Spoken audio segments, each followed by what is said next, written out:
Thank you.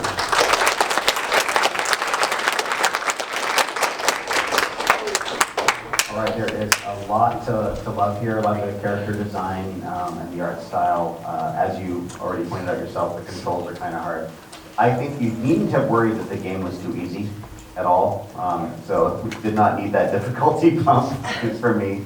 I'm impressed by how much stuff you got in there, and I feel you on those technical difficulties by the engine you choose. We all face that, so yeah, I'm glad you figured out some workarounds.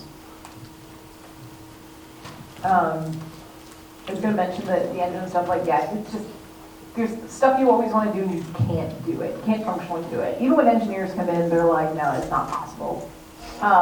Your PDF that you kind of just walked us through there at the end that kind of showed you how to play, it's very like games don't really come with those anymore. It's just kind of implied that you're going to put all of that stuff into the game and teach players along the way. Like I remember the last time I found the game manual of the game. The last game manual I looked at was from Baldur's Gate 2, and then I took a photo of Kevin's name. I was like, "This you?" Like, and it was like 200 pages. 278 pages.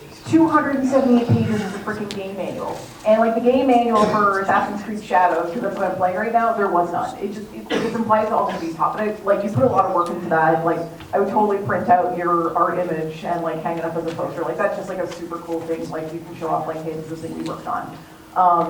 The blood mechanic, I wasn't quite sure how that worked. Like when you explained like, oh, this is your heartbeat. When it gets the tops and fills, that's what heals you. It was like, oh, I had no idea. Like that wasn't really like taught in game. But otherwise, like I liked it. I got through a good chunk of it. I think I can't remember if I got to the bosses, because that was in the video. I don't have a memory of that. But good effort at putting a game together. Yeah, super fun game to play. I had to ask about the shooting back animation state, because it sounds like you hit a limitation and then ran with it and made it part of the game, which is cool. That's something we do a lot professionally. So, I would like to see the theme a little more apparent, but The masks that are hung around the map are supposed to represent the developers. okay.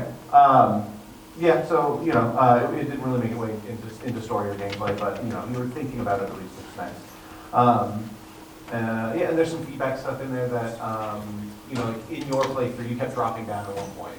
Earlier in the level, when you drop and you die, you get spikes, and there's like no indication of what's a safe drop and what's the expected drop, and like that can just be a frustrating experience.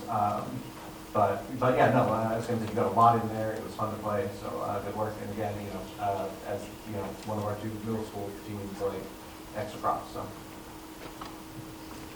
Plus one to all that.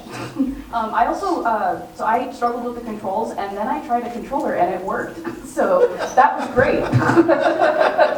So I was actually able to play this with my D-pad and my A and B button on my controller, and then I was like, oh, I'm golden now.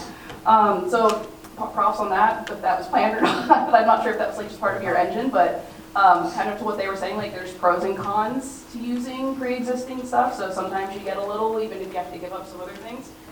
I think just some like little bits of like difficulty feedback. Some of the difficulty in the game was I had to anticipate the enemies, because I almost had to kind of start shooting them before they even got on screen.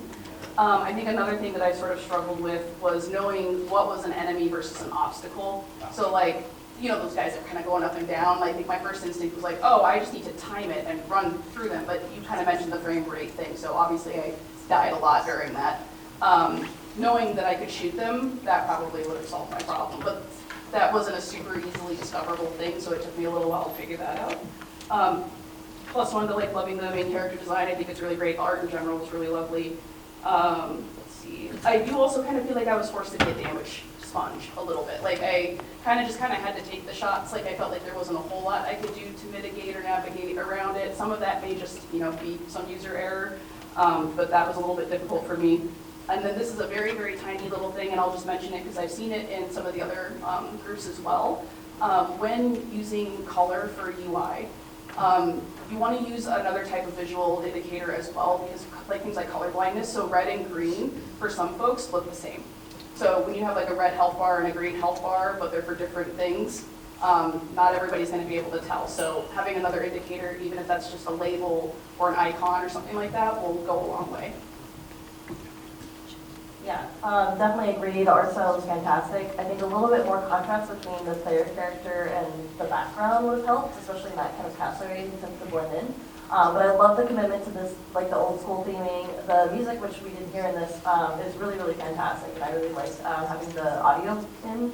I'm terrible at these kinds of games, so I died a lot, and not having checkpointing was brutal for me.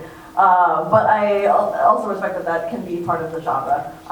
So yeah, that's all I got. Awesome, thank you.